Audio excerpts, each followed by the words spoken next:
Ուրախ ենք, որ անգամ ևս կարող եք մեզ միանալ մեր Շնորհ Հայաստանի այս ծրագրին։ Կարեն եղբայրս ուրախ ենք, որ մեզ հետ ես նորից եւ միասին կարող ենք կարևոր թեմամը արձարծել այսօր։ Ինչ չէ ավետարանը։ Ինչ չէ ավետարանը։ Ուրեմն մեզ ամեն բանից առաջ ներկայացրու ինչ է ավետարանը, սահմանելով ավետարանը։ Նախ եւ ավելին շնորհակալ եմ, որ այս հնարավորությունը ունենք շարունակել ծառայել նմանապես եւ ինչ է ավետարանը։ Այո, սահմանումը հետեւյալն է, Աստծո խոսքն ասում է, որ այն բարի լուր է համայն մարդկությանը։ Այն ճշմարտությունն է, որ Աստված ինձ եւ քեզ համար պատրաստեց, որպիսի այն լինի ուղղված դեպի մարդկությանը։ Հենց սրա վերաբերյալ նկատում եմ, որ շատ մարդիկ խոսում են ինչ է ավետարանը, բայց չեն խոսում ինչ չէ ավետարանը։ Եվ կարելի է ասել, որ ինչ որ մի բան բաց ենք թողում կամ ինչ որ մի բան կարելի է այլ աստիճանից, այլ կողմից նայել, որպեսզի ավելի հստակ եւ պարզ լինի մարդկանց, թե ինչ չէ ավետարանը։ Այո, շատ դյուրին է շփոթվել ավետարանի նկատմամբ, ավետարանի բնույթի առումով, որ մարդիկ այո հասկանում են ավետարանը իբր բարի լուր եւ հասկանում են, որ Քրիստոսի բարի լուրն է եւ ինչ Քրիստոս մեզ համար արեց, մեր մեղքերի համար, մեր փրկության համար, բայց միևնույն ադեն սխալ հասկացողություններ կան լիքը եւ այդ սխալ հասկացողություններից քոնե մի քանի կարեւոր բաներ պետք է միասին արծարծենք, ուսումնասիրենք, որ ավելի մեր լսարանին եւ անշուշտ մեր օգնի համար էլ միասնապար ավելի թարմացվի մեր մտքերում, որ ինչ չէ ավետարանը եւ նրա համաձայն իբր ավադացիաներ կարողանանք մարդկանց այդ ճշմարիտ ավետարանը շիդակ ցեվով կիսվել։ Որ այսօր այո, այսօր նույնիսկ շատ մը ավետարանական կոչված եկեղեցիներում, ինչպես մեր եկեղեցիները, կարող է սխալ հասկացություններ լինեն, որ ավետարանի բնույթը ինչ է։ Այո։ Եվ մարդիկ կան, որ այո, սխալ հասկացած են, թե ավետարանը ինչ է, կարծելով, որ ավետարանը զորօրինակ մի միջոց մնե նրանց կյանքերը լավացնելու։ Եվ նրա վրայով խոսիս։ Այո, գիտեմ ունես խոսս այդ բանի վրայով։ So Գարջան, այո, առաջնորդիր մեզ այս հարցի առումով ինչ չէ ավետարանը։ Այո։ Մի փոքր հետ դառնալով պարզապես հիշեմ, թե այս միտքը որտեղից ծնվեց կամ ինչ որտեղից սկիզբ առավ, որովհետև շատ հաճախ, երբ որ դու մարդկանց հետ խոսում ես եւ խոսում ես, բացատրում ես, թե ավետարանի ճշմարտությունը որտեղից է գալիս, ում կողմից է ուղված, ուր է գնում, մարդկանց մոտ երբ որ սխալ հիմքը, եթե սխալ է, մի փոքր նույնիսկ թերությամբ, արդեն ամբողջությամբ ամբողջ կառույցը սխալ է ընկալվում եւ բնականաբար հետո արդեն իսկ պետք է քանդես ամբողջը եւ նորովի կառուցես։ Դրա համար սա կարծում եմ այս թեման օգտակար կլինի նրանց, ովքեր որ կուզենան հասկանան որն է այն սխալ ընկալումը ավետարանների։ Եվ այսօր, ինչպես դու ասացիր, մի քանի թեմաներ, գլխավոր թեմաները արծածենք։ Այո, ինչպես ասացիր, որ ավետարանը այն չի համարվում ավետարան, երբ որ մենք այն վերագրում ենք հեղինակությունը մեզ։ Սա թիվ 1։ Այո, թիվ 1։ Ուրեմն ավետարանը մեր սեփականությունը չէ։ Այո, մեր սեփականությունը չէ, այլ Աստծուց է։ Տերն է հեղինակը։ Տերն է հեղինակը։ Սա կարևոր է, հիմնական է։ Սա հիմնական է, ինչու որովհետև մենք շատ անգամ ենթադրում ենք, որ այո, հասկանում ենք, որ ավետարանը մեզանից չէ, որովհետև Սուրբ Գրքում կարդում ենք դրա մասին։ Բայց պետք է ամեն հավատացյալ նմանավանդ երբ որ գիսվում ենք ավետարան ուրիշների հետ, միշտ մեր մտքում ունենանք, որ սա մերը չէ։ Այո։ Մեր բարի լուրը չէ, մեր զրույցը չէ մարդկանց հետ, հա մենք իբր Աստծո բադվիրակ։ Այո։ Ուզում ենք ավետարանը կիսվել մարդկանց հետ։ Այո։ Ես նմանեցնում եմ այսպես որպես փոստատար։ Երբ որ Տերը հեղինակը նամակը գրում է եւ ուղարկում է դեպի մարդկության եւ փոխանցում է փոստատարի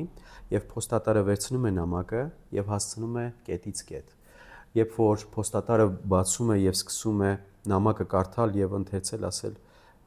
նամակը շատ խիստ է, կարիք ունի փոփոխման եւ դրա համար փոստատարը արդեն դառնում է համահեղինակ։ Մենք համահեղինակներ չենք։ Ինչպես Պողոս Արաքյալն է ասում, ինքը Տերից վերցրեց եւ մարդկությանն է փոխանցում։ Մենք նույնպես պետք է նման բան անենք եւ նման մոտեցումով պիտի ունենանք, որ Տիրոջինն է ավետարանը, այլ ոչ թե մերը։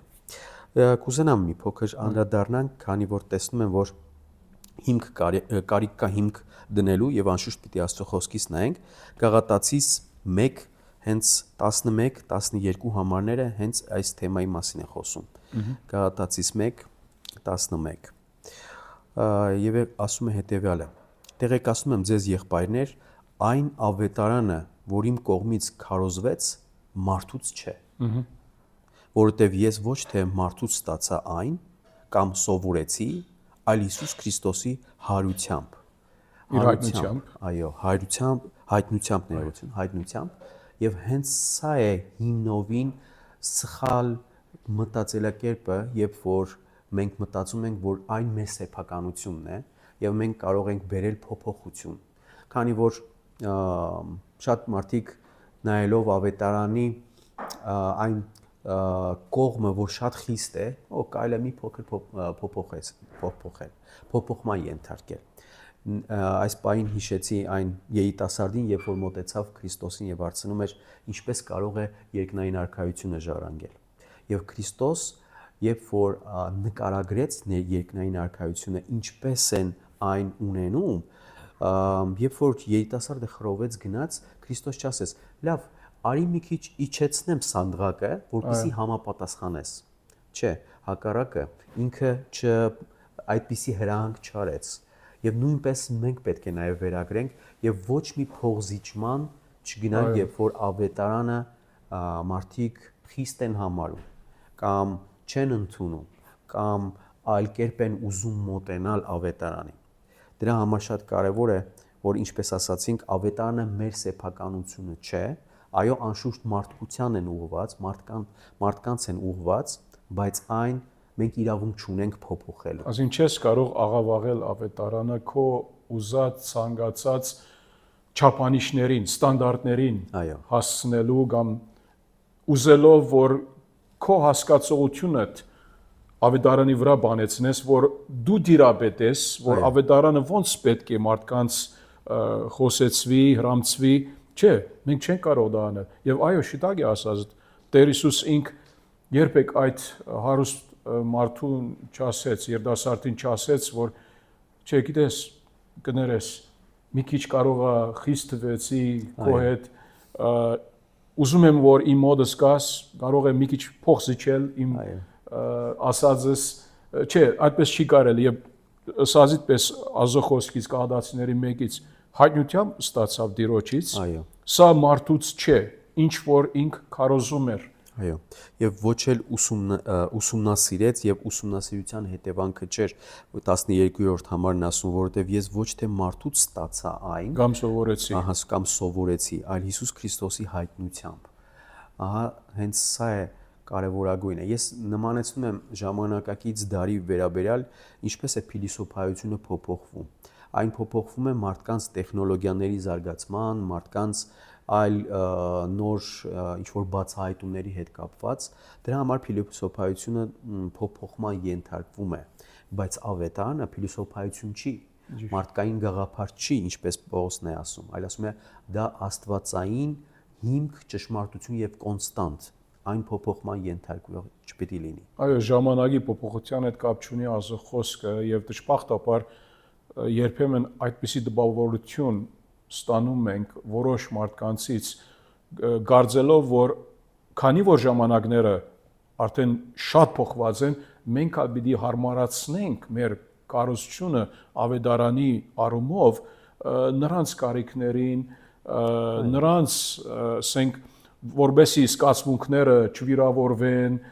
Այո, հասկանում ենք, որ ավետարանը պետք է որոշակի ցևով, որոշ ցևով ներկայացնենք, որ հասկանալի լինի։ Օրինակ, ես չեմ ասում, որ ոնց որ եթե մեկը բադանի է, այդ բադանուն ավետարանը պետք է քարոզեցվի վերևից։ Նրա հասկացողության համաձայն, որ ինքը հասկանա, նրա մասին չենք խոսում, բայց փոխելը ավետարան փոխելը, որբեսի մեղավոր մարդու իր ցանկություններին համապատասխանի, համաձայն լինի, չէ, մարդու մեղավոր ցանկությունը եւ բնութագիրը պետք է հպատակի, հնազանդի ավետարանի ուղերձին։ Խոնարհվի ավետարանի ուղերձին։ Հենց նույն առաջին հենց իսկ համարում Պողոսը հենց սա ասեց, ինչ որ նոր դու ասացիր, որ Պողոս Սարաքյալ ոչ թե մարդկանցից, ոչ էլ մարդու միջոցով, այլ Հիսուս Քրիստոսի ու Հայր Աստծո կողմից, որ մեռնելներից հարություն տվեց նրան։ Այսինքն հեղինակության եւ նախահարցակամ քայլ անողը հենց Տերն է, այլ ոչ թե մարդն է։ Այո, ավետարան նրանից է։ Այո, ավետարանը իրանից է եւ ինքն է հեղինակը։ այո։ Եվ դրա հետ կապված շատ կարեւոր է շեշտադրել, որ այն չպիտի փոփոխվի եւ մեր առաքելությունը, որ այն պահենք, պահպանենք ինչպես որ Տերը մեզ տվել է։ Եվ այդպիսով ծառայենք, դամադուցենք մարդկանց ասելով, որ սա է Տիրոջ ավետարանը, մարդու խոսք չէ, Այո, մերը չէ, այո, մերն է այդ առումով, որ իբր ավադացիաներ հիմա որ իր զավակն ենք, հիմա որ իրենց արայում ենք, իրենց զավակները լինելով, այդ ավետարանը մեր սեփականությունը եղավ։ Եթե մենք մատակարարում ենք այդ ավետարանը ինչպես որ ազախոսքը մեզ անսարարում է, եթե փոփոխություն անենք, որբեսի մարդկանց այս դարու իրենց ասենք ապրելակերպի կամ ասենք իրենց նախընտրությունների հետևենք եւ այդպիսով ուզում ենք ավետարանը ցեվակերպել ներկայացնել, չէ, չի լինում այդպես։ ինչպես Հովհաննեսը հայտնության մեջ ասում է, ով որ պակասացնի կամ ով որ ավելացնի, վայ նրան։ Այո, այո։ Եկեք վայ մեզ չանենք, այլ հակառակը Տիրոջ հենց ճշմարտությունը այն ինչպես որ կա, փոխանցենք եւ ընկալենք այնպես ինչպես որ կա։ Այո, ավետարանը ազո զորությունն է փրկության համար, ինչ որ Հռոմայացիների 1:17-ի մեջ ասում է, չէ՞։ 1:16-17-ը Հռոմայացիների 1 Այո, 16-17-ը ես ավետարանը ամոթ չեմ համարում, քանի որ ազո զորությունն է ամեն հավատացյալի, այսինքն հավատացողի փրկության համար, նախ հրեայի, ապա նաև հույնի, Հեթանոսի, ինչու հրեայից սկսեց, ավետարանը կարոզվեց նրանց առաջ, հետո բոլորի կարոզվեց, հույնը ներկայացնում է բոլորը, որովհետև 17 համարը ասում է ազո արդարությունը նրա միջոցով է հայտնվում։ Այո, Նրա միջոցով։ այո, Մեկը չի կարող արդարանալ Սուրբ Աստծո առաջ նրա մեղքերից առանց ավետարանին։ Եվ այդ ավետարանը, որ ինք կարող է մեզ սրբել, մաքրել, Աստծո առջև արդար ներկայացնել, այո, միայն ավետարանի միջոցով։ Հիմա այդ ավետարանը, այդ մաքուր զուտ ավետարանի միջոցով, որ Քրիստոսով է, հավատի միջոցով է, շնորհով է, ինչ որ պիտի խոսենք մի քիչ հետո։ Ինչու որովհետև չեն կարող, օրինակ, եթե այստեղ դեղամիջոց մլինի, մեկումը որբեսի օգնի, որբեսի բժշկի, այդ դեղը եթե առնենք եւ նրա բաղադրիչը փոխենք, այդ ասենք թե ախտի հետ, այդ հիվանդության հետ կարող է որ չհամապատասխանի եւ ավետարանը նույնպես, քանի որ մերը չէ, մեզանից եկած չէ, հեղինակը Աստված է, նա գիտի ինչը մեզ կարող է փոխել։ Աստված եթե նրա համար օրինակ մարդկային փիլիսոփայությունը հնարավոր լիներ որ մեզ փոխել եւ ավելի մեր ոչ թե կյանքերը լավացնել, մեր հարաբերությունը Աստծո հետ, որ խզված է մեղքի միջոցով շտկել, Աստված կասեր, օքեյ, այդ փիլիսոփայության հետ եք եւ հերիքա ինձ, այդպես չէ։ Ինչպես դու մատնանշեցիր այդ օրինակով, մի քիչ դեղամիջոց խմենք, որպեսզի ավելի լավ վիճակ լինի եւ մի քիչ էլ թույն եւ ինչքան կարեւոր է, ինչպես որ դու ես ասում եւ նույնպես նաեւ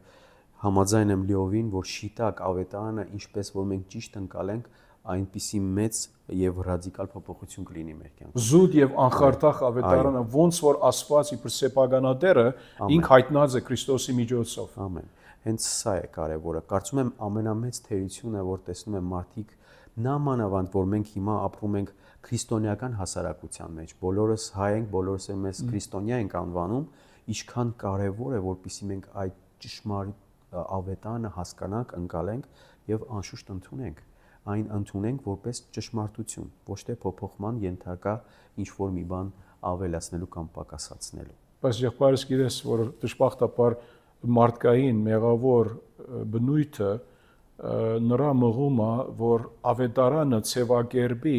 իր ցանկությունների համաձայն, գարձելով, որ այդպես անելով տակավին ավետարանը մնում է ավետարան։ Այո։ Բայց այդ մոմենտում, այդ ռոբեում, որ Աստծո ավետարանը, Աստծուց հայտնված ավետարանը մարդկային փոփոխությունների ենթակա անում ենք, մարդկային խորհուրդներ մեջ տեղադրում ենք, որբեսի դիմացի մեղավորը չի անհանգստանա հավելյալ կերպով, դա խնդիր է, որովհետև ավետարանը երբ փոխվի, ինչպես ասացի, այս բաժակում եթե մի քիչ դույն դրվի, այդ դույնի գանակը գամած ավելանա, այդ դույնը ինչ կլինի վերջո։ Սպանի։ Եվ գամած մարդը չի անդրադառնում, բայց վերջո այդ դույնը պիտի ազդի նրան։ Այո։ Եվ դրանից ելնում է հետագա խնդիրները։ Օրինակ լսել ես բարելավման ավետարան կամ ասենք այն ինչ որ շատ լավ է, այն շատ լավ կոմֆորտ է եւ լավ կյանքի համար է, անում եմ սա, որովհետեւ կարծում եմ որ սա է ճիշտը եւ կարծում եմ որ սա է ճիշտը, խնդիրը դա է։ Հենց սա է։ Իմ քահապարով, իմ սուբյեկտիվ քահապարով։ Հեղինակը տեսնում ես, էլի նույն մարդն է։ Հեղինակը մարդը եղավ, Աստված չէ այս բառակայում։ Դրա իսկ պատճառով պետք է կարծես թե մենք այսպես մեծ վերնագրով գրենք, որ մենք համահեղինակը չենք։ Պողոսը մատնանշում է Տերը Տիրոջից ստացա, ինչպես որ առաջի Կորինթացիս 11-րդ գլուխ ասում է, ես Տերից ընդունեցի, այն ձեզ ավանդում եմ, այն ձեզ փոխանցում եմ։ Եվ հենց սա է մեր առաքելությունը, ընդունենք եւ փոխանցենք առանց փոփոխման ենթարկելու։ Ամեն։ Ամեն։ Ուրեմն հաջորդին արանք անցնել։ Այո։ Ինչ է ավետարանը, ասեցինք, որ ավետարանը մեր սեփականությունը չէ, հապա Աստծուց է։ Երկրորդ, ինչ է ավետարանը։ Ինչ չէ ավետարանը, դա ափսոսանք չէ, այլ կամ բայց ապաշխարություն է։ Սա կարևոր է, այո։ Այո։ Ափսոսանք նույնպես Աստծո խոսքն մատնանշում է եւ կարող ենք մենք հետաքրքիր համեմատություն բերենք, որը շատ օգտակար կլինի։ Հուդայի ափսոսանքը կամ կարելի ասել մի փոքր զղջումը, այս բառն էլ օգտագործենք եւ հետո մանրակրկիտ կբացատրենք թե ինչ է ապաշխարությունը եւ ափսոսանքը։ Եվ Հուդայի եւ Պետրոսի օրինակը, որտեղ երկուսն էլ մեղ գործեցին, բայց ինչումն էր այն տարբերակը եւ ինչումն էր այս պարագայում։ Եվ հենց Պետրոսը այս հետեւյալ իրավիճակի մեջ լինելով, որ 3 անգամ ուրացավ Տիրոջը եւ Քրիստոս նույնպես ասեց, որ կլինի այդպես։ Այդպես էլ եղավ, բայց հիշում ես, երբ որ Պետրոսը լսեց Քրիստոսի հարության մասին, ինչ արեց։ Վազեց, բոլորից արագ վազեց դեպի Աստված, որովհետեւ հասկացել է, որ Տիրոջը ցավ էր պատճառել։ Այդ ցավը, որպես հենց Աստծո խոսքը նկարագրում է, 2 Կորինթացիս 7 ներողություն հեսա բացեմ ինձ մոտ 2 Կորինթացիս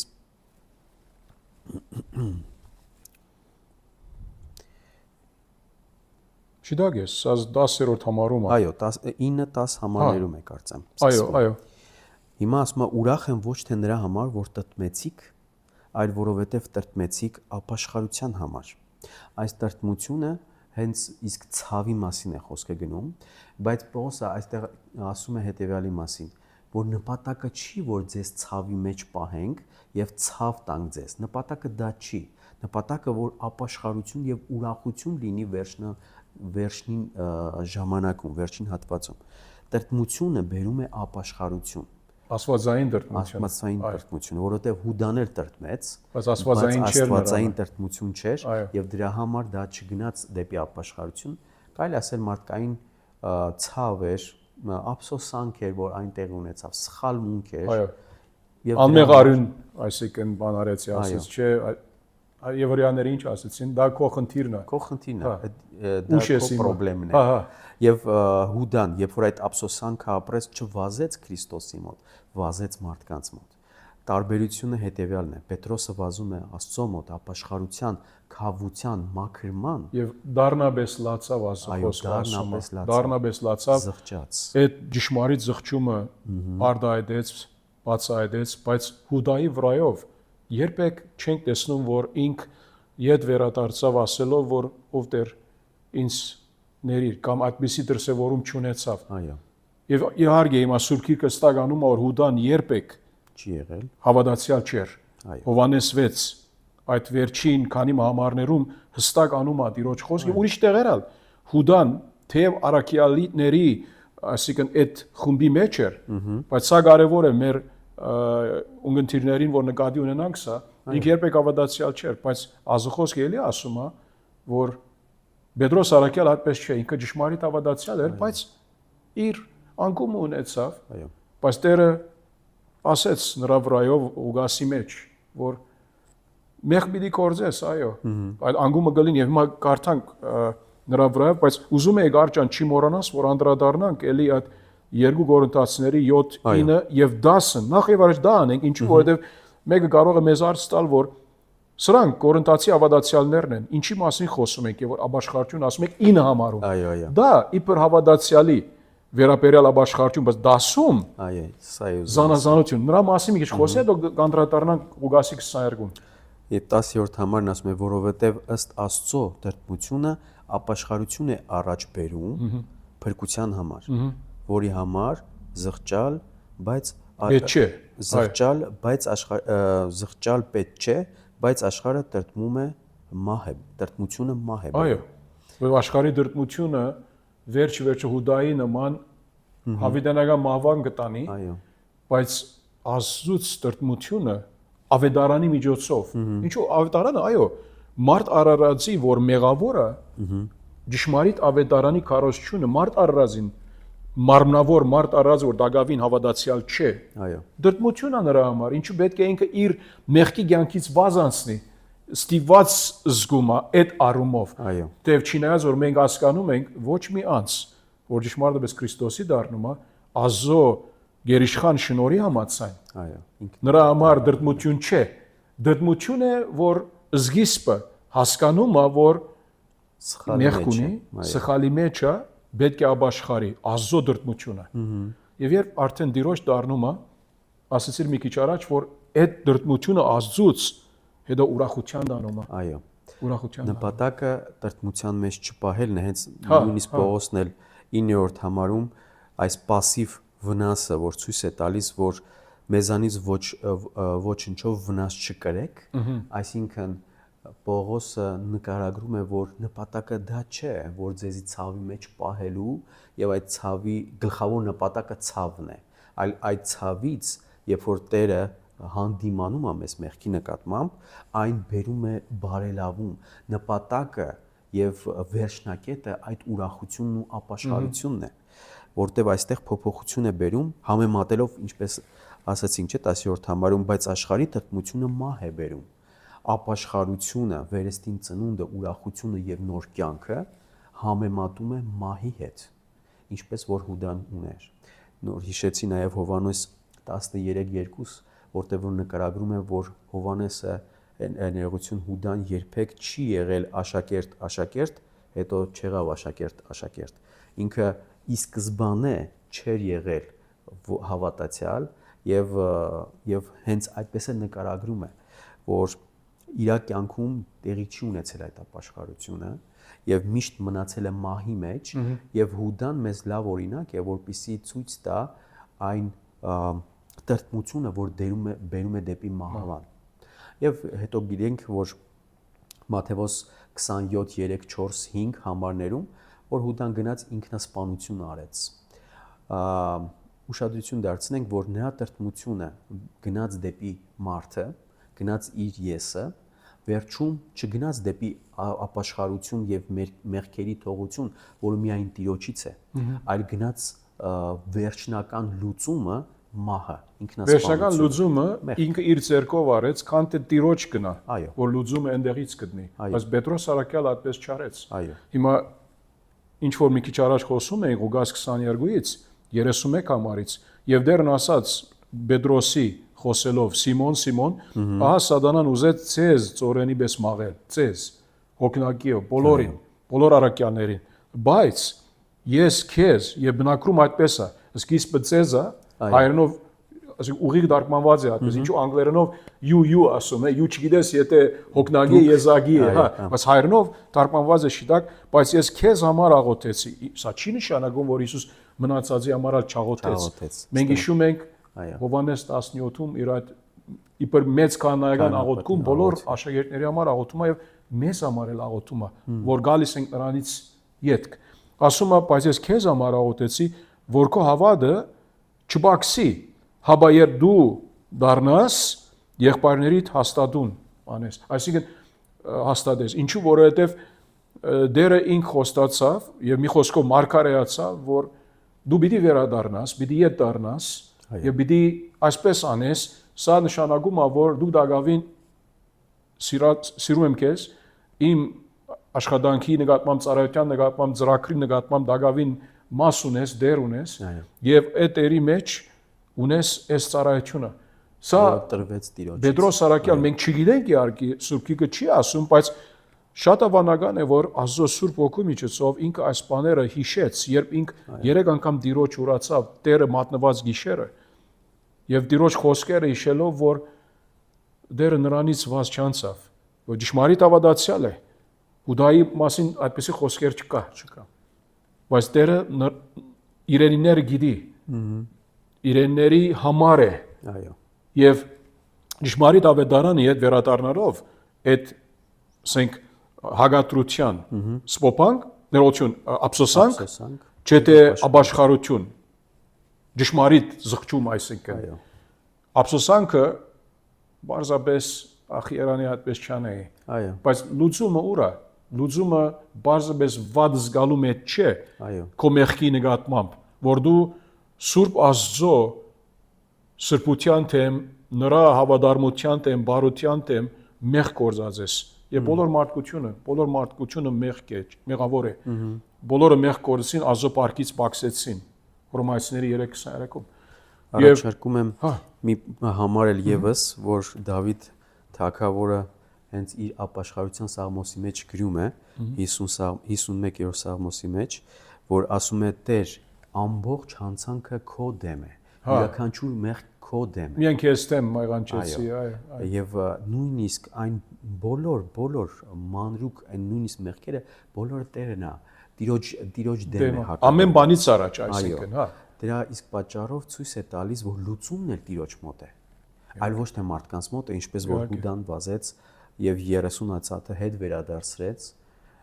շուտ 30 արծաթներ չընդունվեց, վախեցան վերցնելու, բայց վերջում Հուդան կենտրոնացել էր իր անձի եւ եսի վրա։ Լուծումը ես եմ, լուծումը իմ կողմից է եւ դրա համար ինքնասպանություն։ Պետրոսի տարբերակում հակառակ 170 աստիճան հակառակ ուղղությամբ էր։ Դեպի Տերը, դեպի ապաշխարությունը եւ լուծումն էլ Տիրոջ կողմից է։ Դրա իսկ պատճառով ավետարանը ափսոսանք չէ, կենտրոնանալով մեր անձի վրա։ Օ, ես լավ չզգացի ինձ եւ ես կոմֆորտ իրավիճակի մեջ չեմ լինում հիմա այս պահին եւ սխալ եմ, ինձ սխալի մեջ եմ գտել։ Բայց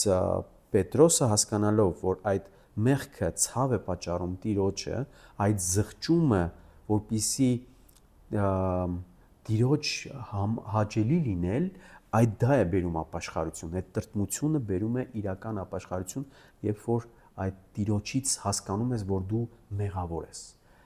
Այս նրբությունը, որ Դավիթ թագավորը ներկայացնում է, որ յուրաքանչյուր հանցանք Տիրոջ դեմ է, ամեն բանից առաջ, այո։ Իհարկե ինքը մեղ կործեց Ուրիայի դեմ, Պերսապեի դեմ եւ այլն, բայց ամեն բանից առաջ այս ապաշխարությունը իբր հավատացյալ, իհարկե որ դարբերությունը հստակ լինի, գա ապաշխարությունը սկզբնական, որ մեկը իր մեղքերից դառնում է Քրիստոսի հավատքով, շնորհի միջոցով, եւ գա ապաշխարություն հավատացյալի համար, որ 2 Կորինթացիների 7:9-ում գարտացինք, եւ որ հավատացյալը օրինակ Պետրոսի նման, կամ Դավթի նման, որ ինք Տիրոջ դեմ մեղք կործած է, բայց ժղճաց, իբր հավատացյալ, ապաշխարեց, իբր հավատացյալ։ Ոչ թե նոր վերստին ծնվեց նորից, ոչ, մեկը մի անգամ վերստին ծնվում, հա։ Բայց ամեն հավատացյալը ամեն օր, եթե Տիրոջ դեմ մեղք կործե, պետք է զղջա ապաշխարի այդ հասկացողությունը։ Այո։ Եվ սրբացման այդ ապաշխարության մասին, որ մի փոքր նույնիսկ խոսենք, յուրաքանչյուր քրիստոնյա էլ պիտի հարատևի, որովհետև մենք կատարյալ չենք։ Մենք 100%-անոցներ չենք։ Եվ դրա համար նույնիսկ Քրիստոս մեզ զգուշացնում է եւ ասում է. սիրելով մեզ, ասելով, որ գիտեք, որ աշխարհը ինձ խաչեց, ինձ վնասեց անմեղ տեղը, դրա համար նույնպես սպասեք ձեզ, որպեսզի ձեզ էլ այդ հալածանքը, այդ դժվարությունը եւ այդ բոլորը պիտի լինի։ Եվ դա մի քիչ ուրիշ թեմա է, հետո կարծացենք մի օր։ Այո, եւ գնանք։ Բայց կարևոր թեմա է։ Այո, որ ինչպես կարա հավատացյալը դիմակրավել աշխարհի հալածանքը։ Այո։ Պատրաստվի դրա վրա, ուրիշ անկավ։ Պարզապես մի փոքր այսպես վերնագիր ասեմ,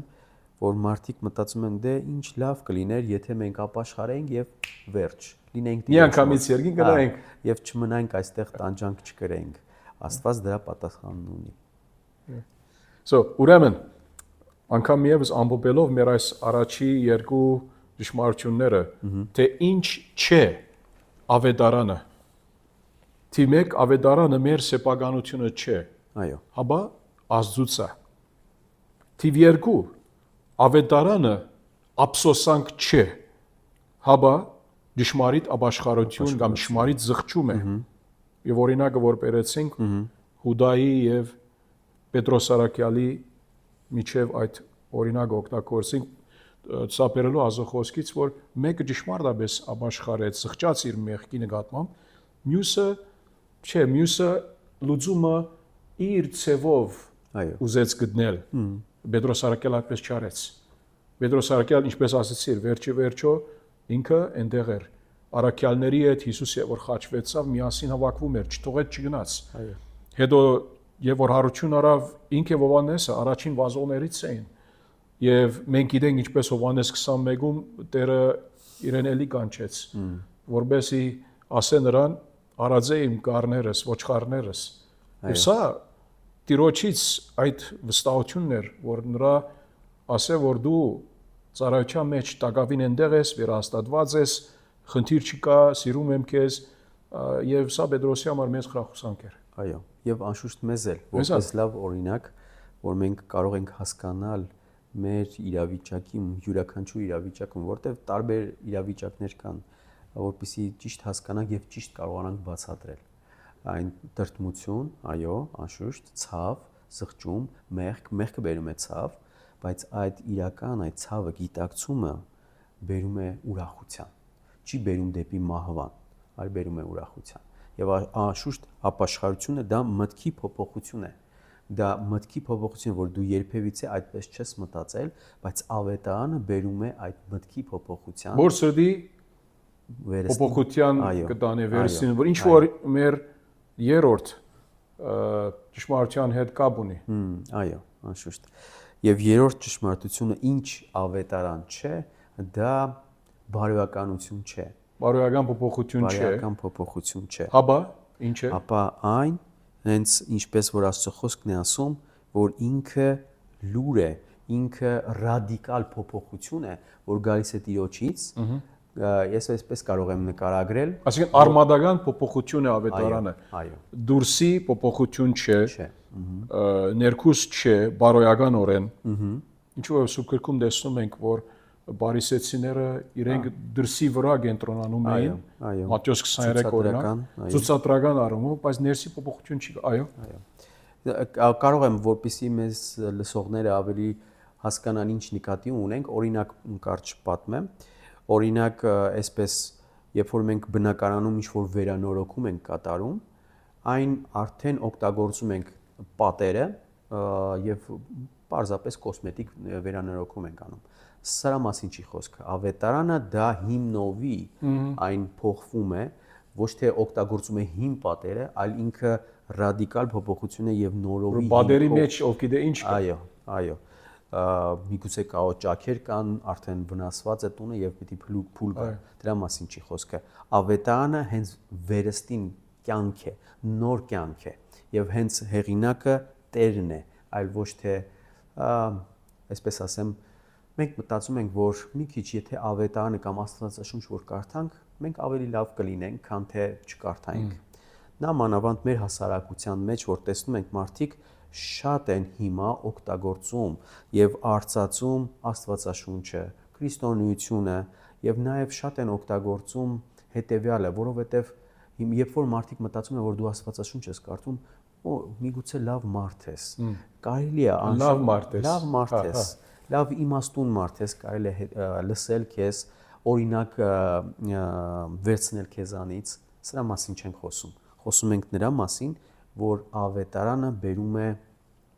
վերստին ծնունդ, նոր մարդ։ Սա հենց փոփոխություն, նոր փոփոխություն, ներսից փոփոխություն, այո, սրտի փոփոխություն։ Սրտի փոփոխություն։ Այո, եւ որ մենք ասում ենք, որ ապաշխարությունը մտքի փոփոխություն է, նրա բարի զուտ իմաստով, բայց մտքի փոփոխությունը որ միայն մտքի մեջ չի մնում։ Այո, անշուշտ։ Սրտի վերաբերմունքի ազո անտեպ, որ Աստված ասած է, որ մենք մեղավոր ենք յուրաքանչյուրս։ Այո։ Եվ պետք է որ Քրիստոսի դառնանք ապաշխարությամբ, ճշմարիտ անգյազ ապաշխարությամբ, ինչպես որ երեխամը իր ծնողած մտիկանումը, հավատումը նրանց ասածը եւ այդ գադարյալ վստահությամբ Տիրոջ ապավին ենք հասկանալով, որ ազոխոսքը, որ ինչպես Պողոս Արաքյալը հայտնություն է Քրիստոսի հայտնությունը, հավատում ենք դա եւ հնազանդվելով ազոխոսքին վերսին ծնունդ ստանում ենք մեր ներսիտին փոխվում է։ Սա չի նշանակում, որ ճշմարիտ հավատացյալը այլևս մեղ չի կարող կործել, դա հավիտենականության մեջ այդպես կլինի, բայց ճշմարիտ հավատացյալը հիմա լրիվ ազատ կամք ունի, առաջին անգամ ըլլալով իր ողջ կյանքում, որին կարող է զանազանել ինչը շիդագ է, ինչը սխալ է, ըստ ազոխոսին եւ ընտրել շիդագը անել սխալից։ Եվ սովորաբար անում այդպես, եթե հավատացյալ է։ Երբեմն կա դներ, որ ոնց որ կարող է գաղալ եւ ինչպես Պետրոս Արաքյալ գաղաց, Տերը իրեն ներում է, զղջում է, Տերը իրեն ներում է, շարունակում է Տիրոջ հետ քայլել։ Կարճան, հիմա այդ արմադական, այդ ռադիկալ, ասենք գերբարանափոխումը, ասենք նոր մարդը, որ եղավ, ինչ որ առաջ քարե սիրտ ուներ, ինչ որ մարգարեություններում ասում է, Եզեկիելի մարգարեության մեջ օրինակ քարե սիրտը մարմնեղեն սրտով փոխանակվում է։ Մի քիչ խոսա, այդ նմանավատ այդ երկրորդ Կորինթացի 5-րդ հատվածի մեջ, որ այդ ճշմարտության մասին, որ ինչ լինում է այդտեղ, այս մեր ճշմարտության նկատմամբ, որ բարոյական փոփոխություն չէ ավետարանը, մարդու գարձածի համացան հաբա աստվածային ներքին փոփոխություն է։ Վերսին ծնունդով, այո։ Միջ կարդալը 5:17 Կորինթացիս հիշում ես, որ Քրիստոս խոսեց Նիկոդիմոսի հետ։ Հա։ Եվ Նիկոդիմոսը կարծես թե ճիշտ էր հասկացել, որ դա մարդկային կերպով անհնար է։ Ոնց կարող է հասուն անznավորություն նորից վերստին ծնվի իր մոր կողմից։ Անհնար է դա։ Եվ դրա համար Նիկոդիմոսը այսպես ձեռները կարծես թե ես այսպես եմ պատկերացնում պարզած ուզում էր հասկանալ Քրիստոսին մարդկային կերպով, մարդկային մոտեցումով, գաղափարով եւ անհնար է։ Եվ Նիկոդիմոսը ով էր։ Նիկոդիմոսն էլ ով էր։ լավ վարժ ծանոց էր, ինքը հենց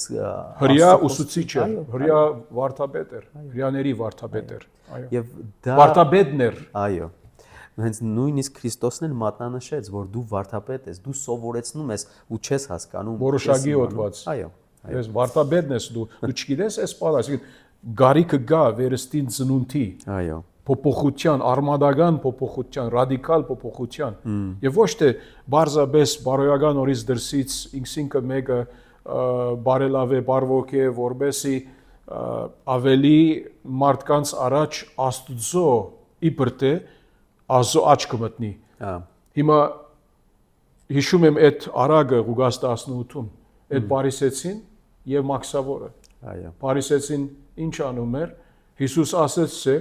գնաց եկեղեցի գնաց, ասենք, տաճար գնաց, երկուսն էլ այնտեղ էին, մեկը ինքնագովություն անում էր, Փարիսեցին կրոնականը, որ ես այսպես չեմ, այնպես չեմ, դասանոր տալիս եմ, ուրիշների նման չեմ, ծոմ բաղում եմ եւ այլն, իր գործերի վրա կենտրոնանում էր, ոչ թե ճշմարիտ ապաշխարության։ Եվ ասեց, այդ Մաքսավորի նմանալ չեմ։ Այսինքն ինքնինքը ուրիշներով փախտատում է։ Ուրիշների հետ եւ որ մենք փախտատենք, Ցավալի է մեր վիճակը, որը միշտ ուրիշ մեկը կարող է լինել, որ ինձանից ավելի բարա, ինձանից ավելի տկար է, թույլ է, բայց չեն կարող այդպես անել։ Մենք ումի հետ պետք է համեմատենք մեր այսինքն գարձեցյալ արդարությունը։ Մեր զորագլխի հետ պիտի համեմատենք, ուրիշ ոչ մի բան, որովհետև Աստծո խոսքը մեզ սովորեցնում է, որ սրբացման կյանքի ընթացքում մենք պիտի նմանվենք մեր Քրիստոսին։ Անշուշտ կատարյալ չենք լինի այս կյանքում, բայց մենք պիտի փոխվենք, այդ փոփոխությունը պիտի տեղ ունենա, պիտի փոփոխությունը անձնապես ես տեսնեմ եւ նաեւ պիտի վկայեն թե եկեղեցին, թե մարդիկ։ Մեր չափանիշը, այո, մենք ումի հետ պետք է պարտադենք մեր մարդկային արդարությունը Քրիստոսը, եւ մեր մարդկային արդարությունը արդեն թերի է նրա արդարության առաջ։ Նրա համար այդ արդարության կարողենք, որ նրանով գալիս է։ Այո։ Հիսուսով գալիս է։ Ինչպես Աստծո հաստատում է անգամներ եւ անգամներ, որպես չլինի, որ մենք մեր արդարության վրա հենվում ենք, վստահում ենք, մեր մարդկային արդար գործերի վստահում ենք, որ կարծես թե այդ գործերի միջոցով Աստծո աչքը կմտնենք, կամ մտանք, կամ նրա խաթիրը առնենք, բայց չէ, Աստված այդպես չի նայում։ Եվ Հիսուս ասեց, չէ, ասեց, ասում եմ ցեզ, որ մաքսավորը, ինչու, մաքսավորը ինչ ասաց, ով ասված, ողորմիր ինձ մեղավորին, ինքը մաքսավորը հերու կանգնած, չէր էլ գամենում աչքերը երկինք բարձրացնել իր ամոթից։ Այո, գիտակցում։ Եվ ձեզում էր իր գուրծքը ասելով, ով ասված ողորմիր ինձ մեղավորից, եւ Հիսուս ասեց, մեր Տերը ասեց նրա վճիրը, որ մաքսավորը արտարացած իջավ իր դուն, որովհետեւ ամեն ոք, որ ինքն իրեն բարձրացնում է, կխոնարհվի, իսկ ով ինքն իրեն խոնարհեցնում է, մաքսավորի նման, Տերը իրեն կբարձրացնի։ Ամեն։ Այո։ Եվ հիմա վերհիշելով մեր այս ճշմարտությունը, որ ավետարանը դա բարոյականություն չի կամ բարոյական ինչ որ գաղափար չի, որ ես թեր Կանոն մարդկային չի։ Այո, մարդկային չի։ Աղբյուրը մարդկային չի։ Այն ռադիկալ փոփոխություն է, հենց երկրորդ Կորինթացիս 5-րդ գլուխի 17-րդ համարը հենց սա է ասում. Իսկ եթե մեկը Քրիստոսի մեջ է, նոր ստեղծված է։ Հներն անցան, ահա ամեն բան նոր եղավ։ Այստեղ հենց փոփոխությունը ոչ թե հինը թարմացվեց, այլ չէ, հին ընդհանրապես չօգտագործվեց, ամեն բան նոր եղավ։ Հեղինակ Աստված է եւ այն նորն է ստեղծում։ Ոչ թե որ մենք Ավետարանի միջոցով։ Այո, այո։ Ժամանակակից բառ օգտագործելով հայերեն չէ, upgrade բառը, երբ որ անդադ ուզում ես ինչ-որ մի բան թարմացնես, հեռախոսը իր ծրագիրն է թարմացնում, օգտագործելով հին հեռախոսը կամ սարքավորումները թարմացնում ես։ Այն մեր կյանքում պիտի այդպես մենք չընկալենք, որ ավետարանը դա թարմացումն է, նոր շունչ է, նոր միտք է, նոր լավ գաղափարներից մեկն է, այլ ոչ, հենց ասում է ինքը միակն է, ճշմարիտն է եւ հիմնովի է ինքը։ Դու չես կարող այսպես մոտենալ։ Հիմքային է մարդու հոգևոր այս թշվառ իրավիճակից դուրս բերելու համար, այդ գարկավիճակից ավելի ճիշտ դուրս բերելու համար են, որը մեռած է մեղքերի ու անցանքների մեջ։ Ինչ որ Եփեսացիս 2:1-2-ում այդտեղ ասում է, չէ՞, մեռած է մարտարարածը։ Եվ մեռածանցը չի կարողանում ինքը իր գործերով Աստծո աչքի առջև լավ երևնալ, ապա պետք ունի այն արդարության, որ գալիս է հավատքի միջոցով Քրիստոսից։ Կարճան մի քիչ կարող ես անդրադառնալ Եփեսացիների 2:8-9 այդ հատվածները։ Այո։ Այս նյութի առնչությամբ շատ կարևոր եւ հիմնային համար է յուրաքանչյուր քրիստոնյայի համար, որպեսզի ընկալի որն է հենց ավետարանի բուն կորիզ դու միտքն եւ նպատակը որտեղից է գալիս եւ ում է ուղղված։ Ճիշտ մատնանշեցի հոյ եղբայր։ Եփեսացիս 2:8-9-10 ցույց է տալիս, որ շնորհքով եք փրկվել հավատքի միջոցով։ Եվ սա ձեզանից չէ, այլ Աստծո պարգևն է։ Հեղինակը Տերն է, մերը չէ, մենք չենք։ Սա բարոյական ինչ-որ փոփոխություն չի։ Ես կանեմ սա եւ կփրկվեմ։ Չէ, ես փրկված եմ Տիրոջ շնորհքով, ձրի պարգևով, ձրի շնորհքի միջոցով, դրա համար եմ անում սա։ Ուրախություն է սա ինձ։ Այսինքն բարի գործերը պետք են, բայց նրանք պետք է փխած լինեն, հետևեն Այո։ փրկարար հավատքի Շնորհքից հետո, այո, շնորհքից հետո, այո, հերթականությունը պիտի ճիշտ Ինչ ճնշի։ որ Հակոբոս Արաքյալը նրա մասին խոսում է, Այո, Բողոս Արաքյալը Ռոմայացիների 4-ում խոսում է, որ փրկությունը միայն հավատքով է, եւ Բողոս Արաքյալը ներողություն Հակոբոս Արաքյալը հաստատում է, որ այո այդպես է, բայց ճշմարիտ փրկարար հավատքը չի կարող մնալ առանց բարի գործերի,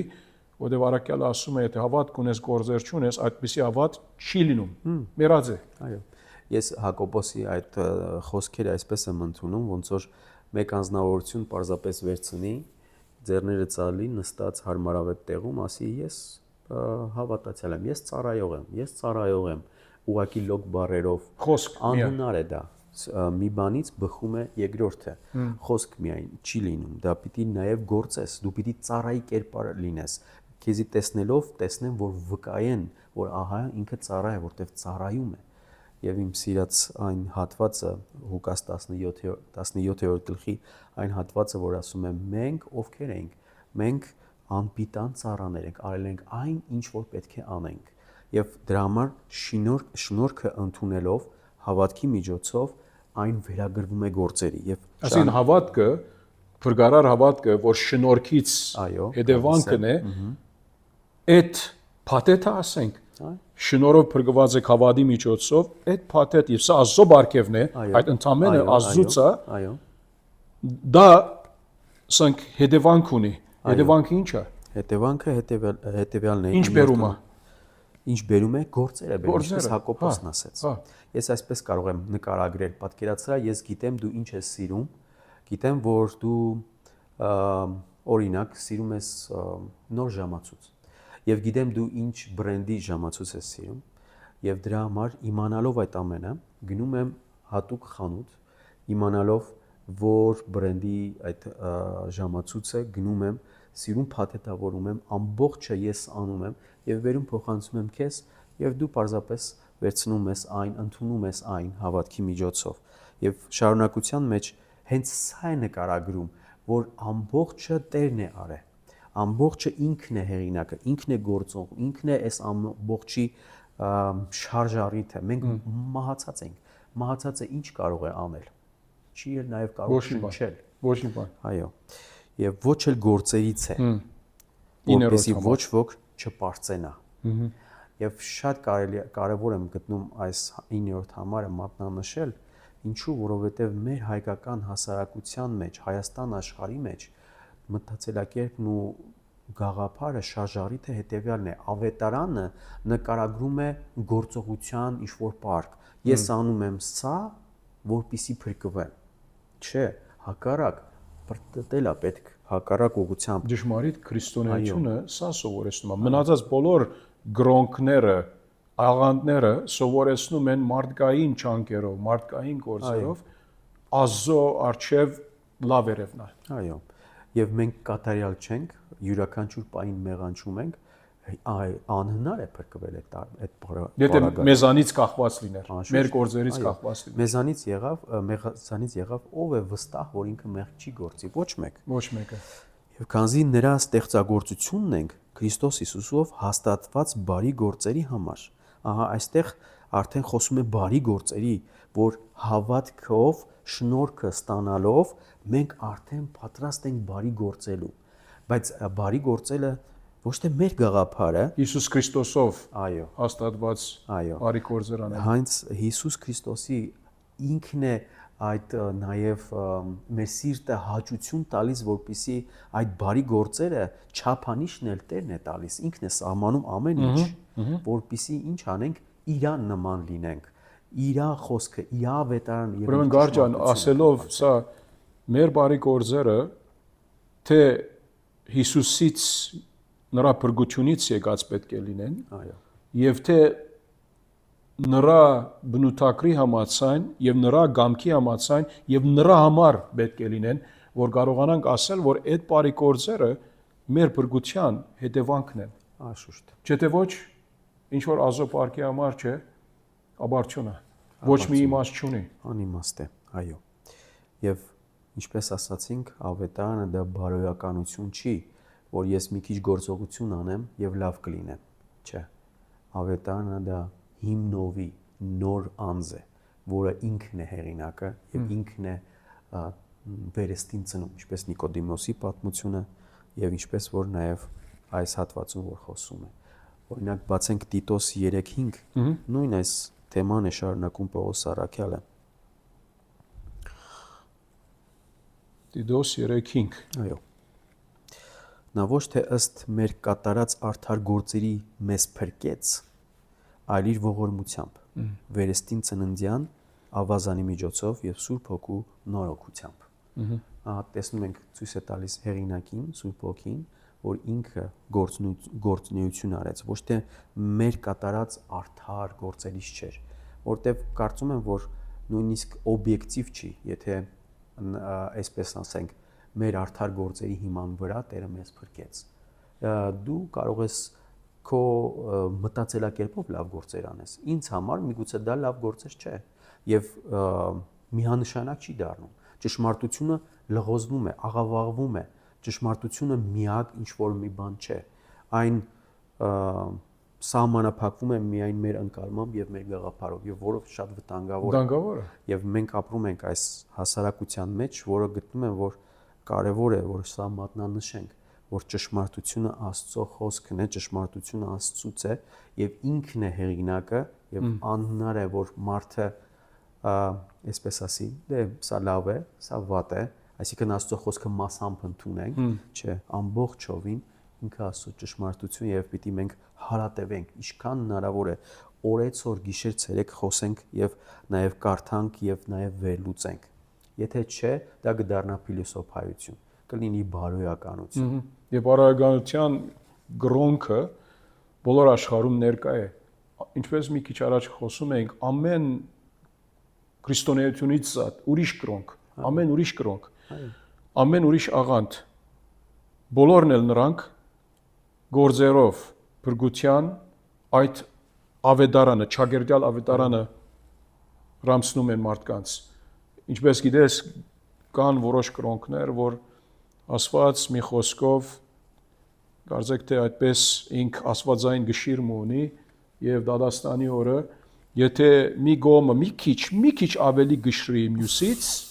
դու օքեյ ես, դու կարաս երկինք մտնել։ Այսինքն մի խոսքով ուզում ենք միթե մենք ասել, որ մեր Աստվածը, որ սուրբ է, արդար է, ճշմարտության մեջ այդպես չէ։ Այսինքն եթե Աստված հավատում ենք մենք Սուրբ Գրքի համաձայն, Սուրբ Գրքի այտնության համաձայն, որ ինքը սուրբ է, արդար է, գադարյալ է, ինքը ոչ մի 99.99%-ով արդար մարդ չկարող ընդունել։ 100%-ով պետք է լինի։ Ումի արդարության համաձայն, մեր գործերի արդարության համաձայն, մեր բարիության արդարության համաձայն, չէ՞ թե Քրիստոսի 100%-անոց արդարության համաձայն, որ ինք գադարելաբես այս աշխարհում ապրեց իբր Աստված մարտացած, որ երկնքից եկավ, Աստվածամարտը գադարելաբես Աստծո օրենքը բահելով, անմեղ, առանց մեղքի, անբիծ, եւ ինք մահացավ մարդկանց մեղքերի համար, եւ նրանք որ հավատում են, նրանք են որ փրկվում են իր խաչի մավամպը եւ հետո ստանում են այդ արդարությունը, որ Քրիստոսից է։ Ինչ որ բանի միջոցով Աստված արդարացնում է մեղավորին եւ ոչ մի ուրիշ ծով, ոչ մի գործերով։ Եվ մարդիկ այսօր կան, որ հավատում են, որ դադաստանի օրը, եթե քո արդարության գոմը գշիրի, մի քիչ ավելի գշրի, օրինակ 51% կամ 55% ընդեմ 40 կամ 40.5, այսինքն դու ավելի լավ ես եւ կարող ես երկինք մտնել։ Դա ինձ ասում է, որ այդ տեսականի Աստվածը ինք փոխզիջում է, կոմպրոմիս անում է մեծ ծևով եւ ինք խնդիր չէ, եթե այդպիսի վիճակով հասնես նրա մոտ, եւ ինք ասում է, որ քո մեղքերով, քո թերություններով, որ դակավին վճարված չեն, ես քեզ կարող եմ ընդունել։ Այսինքն մի խոսքով այդպիսի արդարություն աստվածային ինձ համար Սուրբ Աստծո արդարություն չկարող լինել։ Այո, երբ որ այդպես ենք դիտարկում, Աստված դադարում է Աստված լինել։ Ճիշտ, Աստված դադարում է Սուրբ գադարելաբես արդար Աստված լինելուց։ Եվ մենք ստեղծած ենք մի Աստված, որ մեր գաղափարի համաձայն է, քան թե Սուրբ Գրքի Աստվածը, որ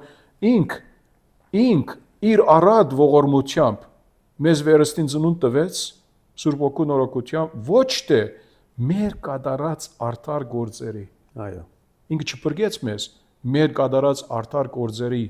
համաձայն, հապա մեզ փրկեց որպես ինչպես մի քիչ առաջ կարդացիր Եփեսացիների 2:10-ից կամ Հակոբոս Արաքյալի թղթից 2-րդ գլխից մեր բարի գործերը Քրիստոսի անվամբ որ անում ենք իբր փրկվածներ նրա փառքի համար անում ենք։ Իհարկե հիմա ես ու դու գարանք որոշ գործեր անել որ Տիրոջ փառքի համար չէ։ Մեր անձնական շահի համար է օրինակ։ Սա չի ստացվում, չի հաշվվում որպես Տիրոջ փառքի համար գործ։ Բայց այդ գործերը որ մենք անում ենք Տիրոջ խոսքի համաձայն նրա փառքի համար, նրա եկեղեցու համար, նրա ավետարանի համար, Բերը ինք ասում է որ սրանք այդ բարի գործերն են որ շնորհով հավատքի միջոցով գալիս են իբր նոր ստեղծագործություն, վերստին ծնած ստեղծագործություն։ Ուրեմն ավետարանը, ինչպես ասացիր Գարեն եղբայրս, ինք արմատական փոփոխություն է, ոչ թե բարոյական, պարզապես արդակուստ այդպես մի փոփոխություն, ուր ես դուրսից ցուցաբերում եմ, որ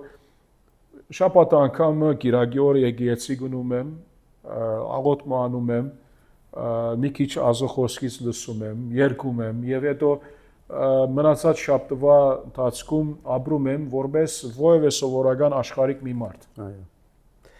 Եվ եթե վերլուծենք այն կետերը, որ այսօր մենք շոշափեցինք, հետեւյալը կարող ենք ասել, որ նոր մարդ, նոր կյանք, նոր ծնունդ Տիրոջմով, ընթացքը նույնպես Տիրոջմով, ոչ թե մարդկային, եւ նաեւ ավարտն էլ նույնպես Տիրոջմով։ Այդ ժամանակ Աստված լինում է Աստված։ Եթե մարդը որևիցե հատվածում իր մարդկային գործերի, մտքերի վերաբերյալ հուսա եւ հիմնվի, հաստատ կվրեպի եւ այդ դրա պատճառով Աստված էլ կդարթարի Աստված լինելուց։ Եվ իր արդարությունն ու իր շնորհքը, իր փրկությունը երևում է հենց այս ճանապարհի մեջ, որ ինքն է ծնում, նոր կյանք է տալիս, ռադիկալ փոփոխություն է տալիս, ոչ թե ինչ-որ բարոյական վերանորոգում, հետո ընթացքը, որ տեսնում ենք նույնպես Տիրոջ հետ, Տերը մեր ձեռքը բռնած, այսպես մեր հետ քայլում է այդ սրբացման գործը, ինչպես որ խոսեցինք, որ նմանվում ենք իրան եւ մեր կյանքը փոխվում է գործերով, հիշում ես, որ հավատքից հետո գործեր, այդ բարի գործերը, որ Տեր նույնպես սահմանեց եւ հետո էլ ավարտը, մահը եւ այդ ամբողջը Տերն է հեղինակը, Տերն է մեզ հետ, Տերը տանում է մեզ եւ չկա որևիցե մի բաժին, որ Աստծո խոսքը կարող է ասել, չէ, այս բաժինը քոնն է եւ քո վրա է դրված պատասխանատվությունը։ Եթե լավ անես, ուրեմն հաջողակ ես կփրկվես։ Չէ, ամբողջը այս ամենը Տիրոջ բաժինն է եւ Տերն է հենց հեղինակը։ Եվ կուզենամ մի փոքր նաեւ այդ համարն էլ այս բառը նախասահմանություն բառը, որ նույնպես Տիրոջից է։ Մենք կարդում ենք այս բառը բարի գործերն են նույնիսկ։ Այո։ Եկեք կարդանք այդ Եփեսացիս 1:5 օրինակ, շատ հեռու չգնանք, հենց Եփեսացիս գրքի մեջ էլ մնանք։ Գիտեմ, այս բառը շատ բազում տեղերում կա եւ կարող ենք մանրակրկիտ ամենը ուսումնասիրել, ժամանակը պարզապես խնայելով կարդանք այդ հատվածը։ Եփեսացիս 1:5 մեզ նախասահմանեց։ Տեսնում ես, пассив գործողություն մեզ նախասահմանեցին առանց մեր իմանալու, առանց մեզ որովիցե նույնիսկ հարց տալու, այսինքն Տերը արդեն իսկ նախասահմանեց, որ Հիսուս Քրիստոսի միջոցով իրեն որդեգիր լինենք։ Այսինքն ինքն է գործողության հեղինակը եւ ինքը զատեց մեզ, այս զատման ընթացքը բերեց։ Ըստ իր կամքի հաճության ինքը հաճեցավ եւ իր կամքը դրսեւորեց։ Չենք տեսնում որևիցե ստեղ մի գործողություն, որ մարդու վրա է դրված այս փրկության process-ը, ընթացքը։ Որտեւ նոր անց անելու համար Աստված ինքը պետք է այդ ծերնարգը ստանցնի, այդ նախաձեռնարգը իրն է, նրանից սկսում է եւ նրանից վերջանում է։ Այո, եւ 6-րդ համարը, որպիսի գովերգվի նրա շնորհի փառքը։ Այն սա է կայանում, կարելի ասել, այն ամեն գեղեցկությունը քրիստոնեական կյանքի, որ Աստված այնպես սուրբ է եւ մեծ է, որ արժան է գովերգման եւ փառավորման, որը անշուշտ մենք անում ենք դա սիրուց բխած։ Ուրիշ ոչ մի դրդապատճառ չկա։ Այո։ Ուրեմն շնորհակալ եմ Գարեն եղբայրս։ Այո։ Ուրեմն ինչ չէ ավետարանը, ինչ չէ ավետարանը, ասեցինք, որ մերը չէ, մեր սեփականությունը չէ, ապա Աստծուց է։ Թիվ 2 ասեցինք, որ ավետարանը ափսոսանք չէ, ապա ճշմարիտ ապաշխարություն կամ ճշմարիտ զղջում է։ Եվ երրորդ ասեցինք, որ ավետարանը բարոյական փոփոխություն չէ, ապա արմադական ներսի փոփոխություն, սրտի փոփոխություն, որ միայն Աստված կարող է դա անել։ Դերորդն եղբայր, շնորհակալ ենք այսօրվա այս խորհրդակցության համար եւ Տերը տա, որ շարունակենք մեր հասկացողությունը ավետարանի առումով եւ մեր գործերը իբր արդյունք փրկարար ավետարանին, որ մեզ ասել է, այդ գործերով մենք կարողանանք Տերը բարավորել։ Միշտ։ Ամեն շնորհակալ, աղոթենք։ Սիրելի հայր, շնորհակալ ենք Տեր այս հնարավորության համար, որ կարողացանք եղբորս հետ զրուցել, թե ինչ չէ ավետարանը եւ նրա համացան հասկանալ, որ որն է շիդակ ավետարանը եւ ինչպես պետք է մենք ապրենք։ Եղբորս շնորհակալ եմ Տեր, օրհնիր նրան, նրա ծառայությունը, շարունակիր օրհնիր նրանց եկեղեցին, իր ընտանիքը եւ Տեր քո բարքի համար ինք շարունակե ծառայել քեզ։ Սյանով խնդրում ենք քո բարքի համար։ Ամեն։ Ամեն։